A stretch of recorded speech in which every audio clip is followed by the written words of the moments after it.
안녕하세요. 저희 충북대학교 식산학과의 조진호 교수입니다. 오늘 이렇게 코로나 한 몇 년 만에 저도 이렇게 와서 강의를 하는 것 같은데요. 여러분들께서도 참 좋은 시간일 것 같고, 오늘 이렇게 강의 요청을 받고 준비한 부분이 사료 효율을 증진시키기 위한 영양학적인 접근인데요. 저희 학교에서 할 수 있는 부분은 실험하는 부분이고, 그래서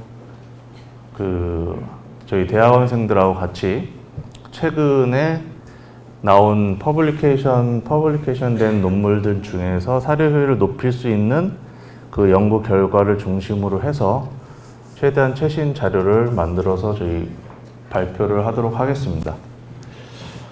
필요성은 다 아시다시피 뒤에서 말씀드리고요.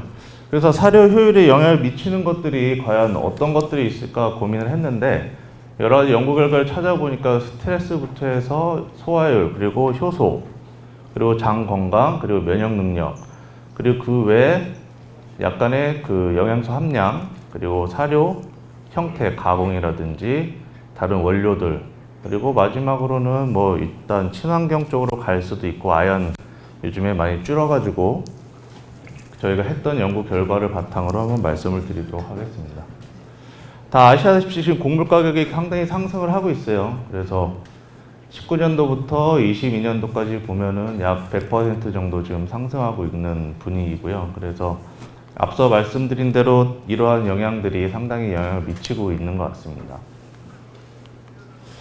그리고 또 유가하고 환율하고 운임비 상승을 하고 있어가지고 보시다시피 지금 가파르게 다들 올라가고 있는 부분이고요. 그리고 또한 여기 더불어서 저희는 또 탄소, 지금 농림부에서는 반추 사료를 먼저 해가지고 저탄소 사료를 지금 만들어내라라고 하고 있고, 돼지도 마찬가지로 지금 그렇게 정책을 하고 있는 것 같습니다. 그래서 저희가 또 해결해야 되는 부분이 이렇게 친환경적인 부분이 있는데, 특히 구리하고 아연 같은 경우에는 다음과 같이 이렇게 수정안이 나왔죠. 그러면은 이런 양돈 현황 대응에 필요한 것들이 저희가 생산성도 높여야 되고, 그리고 친환경도 해야 되고, 생산비를 절감을 하기 위해서는 생산성이 향상되면서 사료 효율을 높이고 요구율을 낮춰주는 부분이 우리 양돈 산업에서 지금 해야 되는 부분인 것 같습니다. 생산비하고 사료 효율에 대해서 말씀드리면, 사료비는 생산비 중에 약 60에서 70%를 차지를 하고 있고요. 그리고 이렇게 사료 효율이 계산이 되면 당연히 생산비는 떨어지게 되는데, 그래서 이런 부분들이 어떻게 하면 개선을 할 수 있는 부분이 있을까를 보면은 정답은 제가 봤을 때는 저희 학교에서도 실험할 때 학생들한테 항상 얘기해주면 사료 허실을 좀 줄이는 부분도 가장 큰 부분인 것 같습니다. 그래서 최근 3년간 국내하고 국외하고 FCR을 찾아봤더니 자돈 0.2, 육성도는 0.21, 그리고 비육도는 0.57 정도 차이가 나는 걸로 저희가 조사를 했습니다.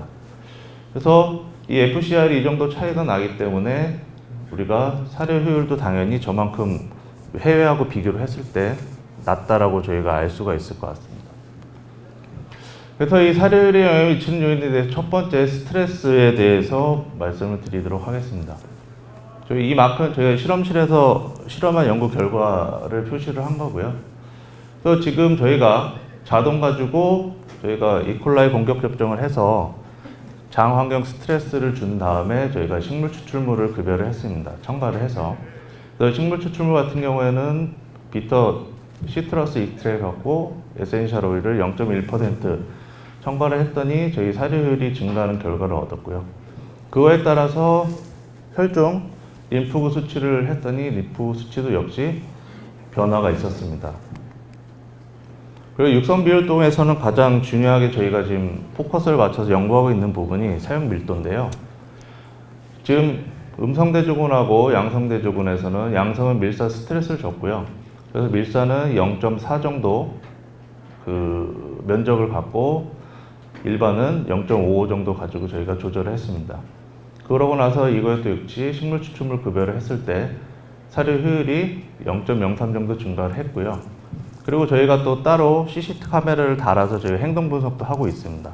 이런 행동 분석을 했을 때 이와 같은 무는 행동이라든지 이런 것들은 당연히 뭐 애들이 스트레스 받거나 뭐 기분이 안 좋아서 옆에 애들 뭐 괴롭히는 행동이겠죠. 그럴 때 이런 행동들도 줄어드는 것을 봤을 때 스트레스를 덜 받게 되면은 사료 효율 면에서 저희가 개선을 시킬 수 있을 것이라고 저희가 생각을 하고 있습니다. 죄송합니다.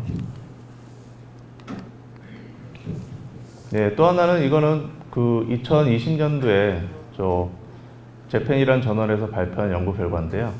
이거는 프리바이오틱스 키토산을 0.04 정도 첨가를 했을 때 사료 효율이 유의적으로 증가를 했고요.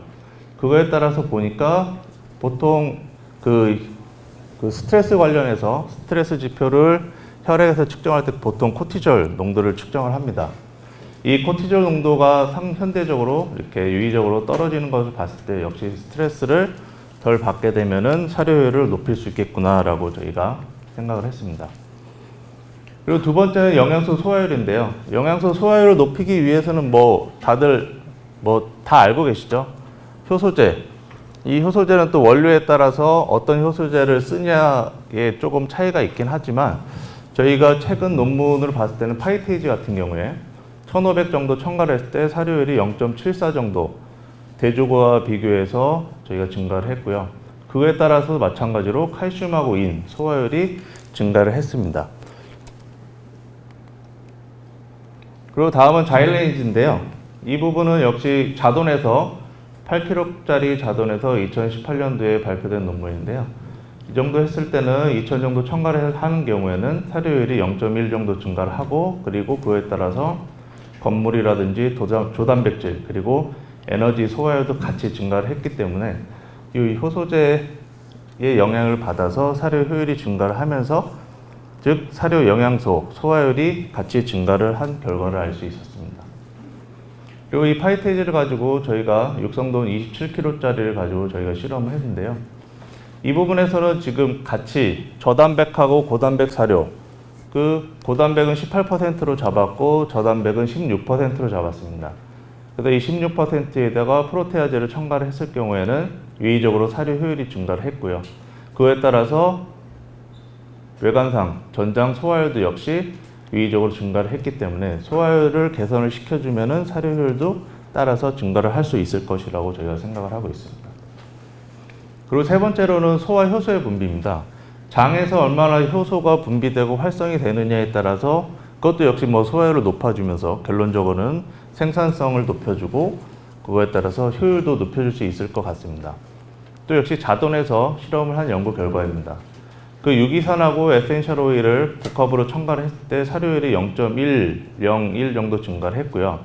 그리고 아밀레이지부터 해서 락테이지, 스쿠라이지를 보면은 효소 활성도도 역시 95% 정도 증가를 한 결과를 얻었습니다.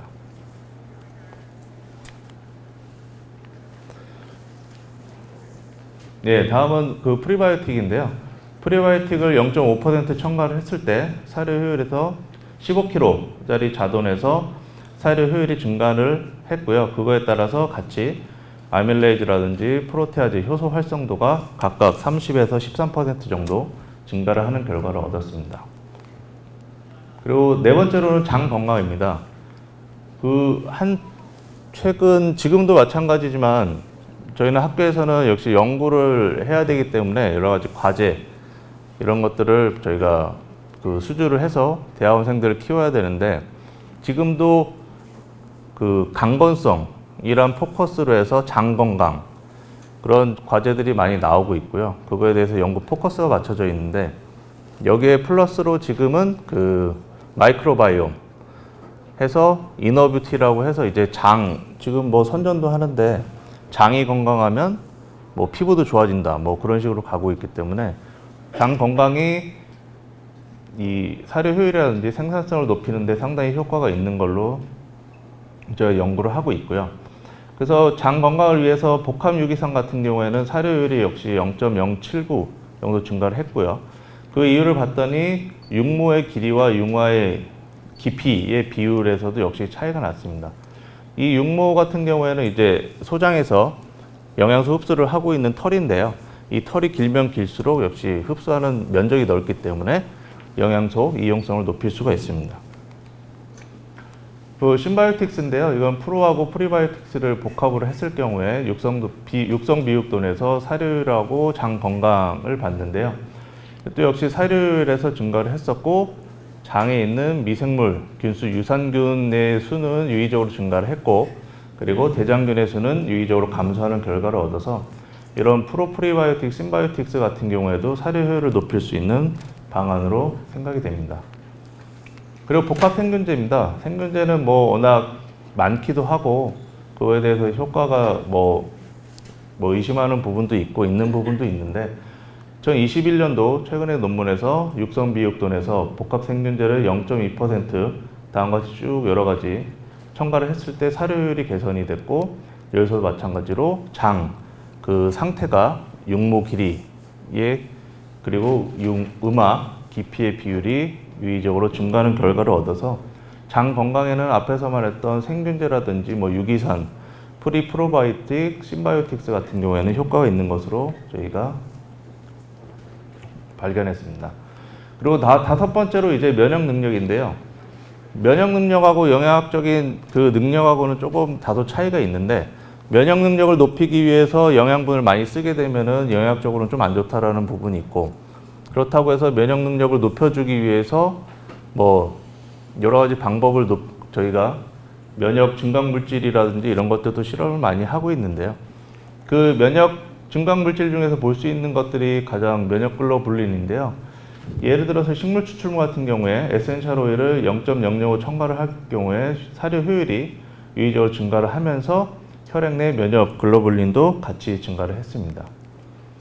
그리고 다음은 효소제입니다. 효소제는 육성돈에서 사용을 했을 때 그리고 효소제, 라이소자임이라는 것을 0.01% 첨가급여를 했을 경우에 사료율이 증가를 했고요.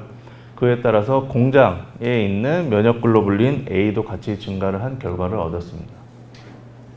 그리고 앞에서 말했던 장 건강에서 효과가 있던 프리 신바이오틱스 같은 경우에도 사료 효율이 증가를 했고 회장 내 사이토카인 농도는 떨어뜨려져서 얘가 면역 능력, 즉 TNF-알파라든지 인터루킨 6 같은 경우에 이런 것들이 뭐 암이라든지 염증 이런 것들을 높여주는 원인이기 때문에 이런 것들을 낮춰주는 효과를 갖고 있는 것으로 발견을 했습니다. 그리고 두 번째로는 영양소 함량에 따라서 사료 효율을 어떻게 높일 수 있을까라는 부분인데요. 첫 번째로는 아미노산하고 라이신의 비율입니다. 2020년도에 논문을 이유자돈에서 찾아봤더니 사료 내 트립토판하고 라이신 비율이 상승할 경우에는 사료 효율을 높이는 효과를 얻을 수 있었다라는 저희가 논문을 찾았고요. 그래서 비율을 보니까 대조균은 라이신 NRC 기준에서 0.16이었고 처리군은 트립토판을 높여서 0.23 정도로 처리군을 해서 했더니 사료율이 유의적으로 0.11 정도 올라가는 결과를 얻었습니다. 그래서 이런 트립토판 같은 경우에도 좀 그 비율을 라이신 대비해서 높여주게 되면은 효율을 높일 수 있을 것 같습니다. 그리고 트립토판 다음은 함유 아미노산입니다. 황함유 아미노산은 메치온이라고 시스테인이 있는데요. 이거는 NRC 기준으로 한 것과 그리고 0.05%를 증가를 시켜주고 세 번째는 0.1% 증가를 해줬을 때 사료 효율이 약 0.02 정도 이렇게 증가를 하는 결과를 얻었습니다. 그리고 두 번째로는 미네랄입니다. 미네랄은 유기태 아연을 첨가를 했을 때 사료 효율이 어떻게 증가를 하는지 결과를 내주는 건데요. 대조로서는 무기태 아연으로 해서 150하고 유기태 아연에서 150mg 넣어가지고 사료 측정을 했더니 사료 효율이 약 0.016 정도 증가를 했고요. 그래서 보통 아연을 저희가 지금 뭐 사용을 하고 있지만 아연을 쓰는 이유가 역시 설사 방지라든지 장 건강을 위해서 쓰고 있는데 그 아연의 그 효과가 장 속에서 역할을 하는 부분보다는 장벽에서 역할을 하는 부분이 많습니다. 그래서 아연이 배출도 많이 되지만 그 장벽에서 장을 조금 튼튼해 주기 때문에 그래서 아연의 효과가 있는 것 같습니다. 그래서 췌장에서 아연 내 함량을 비교를 했을 때에도 역시 유기태 아연을 썼을 때 유의적으로 높은 결과를 얻었습니다. 그리고 다음 비타민 E인데요. 고농도 비타민 E를 첨가를 했을 경우에 저농도와 비교를 했을 경우에 사료 효율에 대해서 유의적으로 높은 결과를 얻었고 그에 따라서 역시 혈중 내 비타민 함량도 고농도일 경우에 증가를 높여서 이것도 역시 항산화 효과하고 같이 그 사료 효율을 높여주는 효과가 있는 것으로 제가 판단했습니다. 그리고 다음은 사료 가공하고 입자도에 따라서도 논문을 좀 찾아봤습니다. 지금 가루 사료도 많이 하고 있지만 대부분 가공 사료를 많이 쓰고 있는데요. 그래서 펠렛 가공 사료에 따라서 사료 효율이 어떻게 변하는지를 봤습니다. 그래서 가루 사료하고 펠렛 사료랑 비교했을 때도 역시 사료율이 0.02 정도 올라갔고, 그거에 따라서 조지방, 소화율도 같이 유의적으로 증가하는 결과를 저희가 논문에서 찾았습니다.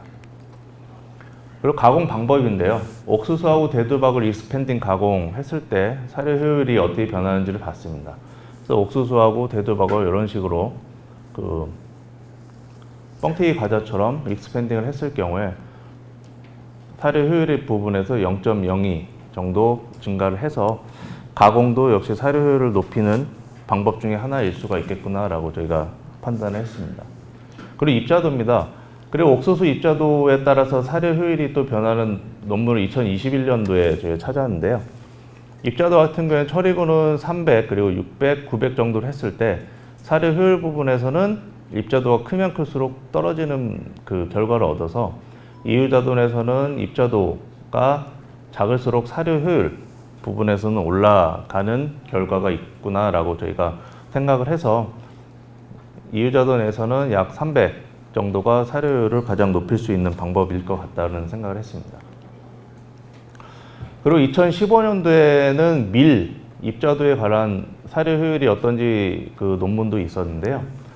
밀 입자도 같은 경우에는 이렇게 319, 573, 그리고 724 식으로 해서 사료율이 그 입자도가 작으면 작을수록 그 사료율이 증가하는 결과를 얻었습니다. 그리고 네 번째는 이제 다양한 원료에 따라서 사료 효율을 높일 수 있는 방법인데요. 그 옥수수 대체원으로 현미급여를 한 논문이 2020년도에 그 애니멀 사이언스 저널에 있었는데요. 옥수수를 현미로 100% 대체를 했습니다. 그랬더니 사료 효율이 0.11 정도로 해서 유의적으로 올라가는 결과를 보였습니다. 그리고 옥수수 대체원으로 쌀래기 급여를 했을 때 이건 2016년도 조금 6년 전의 논문인데 쌀래기를 다음과 같이 배합비상으로 이렇게 비교 대체를 했을 경우에 그 사료 효율 부분에서 0.15 정도로 유의적으로 높은 결과를 얻어서 현미하고 쌀아기는 옥수수 대체를 했을 경우에 사료 효율을 높일 수 있겠구나라고 생각을 했습니다. 그리고 단백질원을 그 발효 대두박, 그죠? 대두박으로 발효 대두박으로 대체를 하는 경우가 3.75, 7.5% 대체를 했을 경우에 연구 결과를 보니까 사료율 부분에서 발효 대두박으로 7.5% 대체를 하게 되면은 사료율이 약 0.042 정도 유의적으로 증가하는 결과가 있었습니다. 네, 그리고 또 대두박을 농축 대두단백으로 대체를 했을 때 다음과 같이 이렇게 대두박 24%, 농축 대두박 7.5% 정도 급을 하게 되면은 사료율이 약 0.04 정도 유의적으로 50% 정도 농축 대두단백으로 그 대체를 하게 되면 사료율을 또 올라가는 결과를 얻었고요. 그리고 마지막으로 이제 그 아연 저감 사료하고 사료 효율에 관한 연구인데요. 이 부분은 저희가 앞에서 말씀드렸듯이 그 환경 부분 또 고려를 했을 때 지금 저단백질로 가고 그리고 산화 아연도 대체를 하고 있는 상황인데요. 저희가 그 지금 논문을 찾아보니까 저단백질 사료에 그 아미노산을 첨가했을 경우에는 사료 효율이 올라가는 경우를 봤습니다. 2019년도부터 2016 그리고 2014 봤을 때는 이렇게 사료의 필수 아미노산을 여기는 저단백 사료고요. 여기는 저단백 사료에다 이제 아미노산을 추가적으로 아미노산 그 요구량을 맞춰준 부분이겠죠. 그래서 추가적으로 넣었을 경우에는 사료 효율이 저단백 사료에다가 아미노산을 추가적으로 넣어줬을 경우에 이유자돈하고 육성 비육돈에서 역시 사료 효율이 다 유의적으로 증가하는 저희가 논문을 찾았습니다. 그리고 산화 아연 대체제인데요. 저희가 실험했던 연구 결과고요. 이거는 2022년도에 지금 퍼블리케이션이 됐고요. 산화아연 산화아연 대신에 이게 산화아연을 저희가 대체를 했을 경우에 대조고는 아연 무첨가 사료고, 그리고 그 양성대조고는 산화아연을 2,500, 그리고 처리고는 산화아연을 200 정도 넣었을 때 사료 효율이 산화아연을 넣은 처리고하고 유의적인 차이는 없었지만 아연을 아예 안 넣은 것보다는 유의적으로 사료 효율에서 부분에서 증가를 했습니다. 그거에 따라서 유산균 분내, 유산균의 함량도 역시 효과가 있어서 이것도 역시 장내 환경하고 사료 효율이 연관성이 있구나라고 저희가 생각을 했습니다. 그리고 다음은 이제 경제성을 고려를 했을 때 산화아연하고 유기태아연을 얼마만큼 써야 되냐. 무기태아연을 무기태를 유기태로 다 대체를 하게 되면 좋은데 비용적인 문제도 있기 때문에 저희가 그러면은 이거 말고도 저희가 뭐 2대8 그리고 5대5 뭐 8대2 정도로 섞었는데요.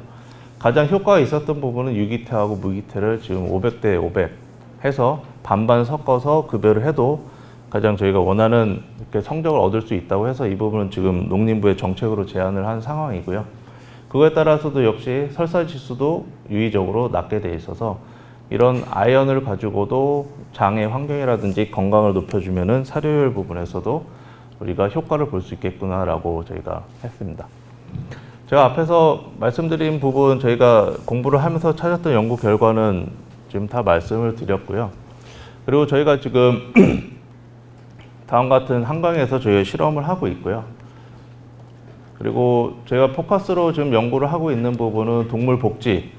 이 부분은 이제 농장에서 출하를 하는데 출하차의 환경, 출하할 때 운전자의 운전 습관, 그리고 도축장에 가서 계류장의 사용 밀도, 그리고 운송차에서도 운송할 때 밀도, 이런 부분에 대해서도 지금 5년 동안 지금 정책 과제로 지금 하고 있습니다. 그리고 이 부분은 뭐 아연 배출량 관련해서 저희가 아까 결과를 말씀드렸고요. 그리고 단백질 대체원, 뭐 아시다시피 지금 뭐 곤충이 하고 있어서 지금 미럼이라든지 동해등해를 가지고 연구를 하고 있습니다. 그리고 장내 환경을 위해서 마이크로바이옴에 관한 연구도 하고 있어서 다음 같은 이런 학생들하고 지금 열심히 연구를 하고 있는 부분이어서 언제든지 뭐 잘 인력을 배출을 해서 산업에 나갈 수 있도록 노력을 하도록 하겠습니다. 네, 이상 발표를 마치고요. 질문 있으면 질문 받겠습니다. 예, 더 질문이 없으시면 큰 박수로 수고하셨다고 부탁을 드리기 바랍니다.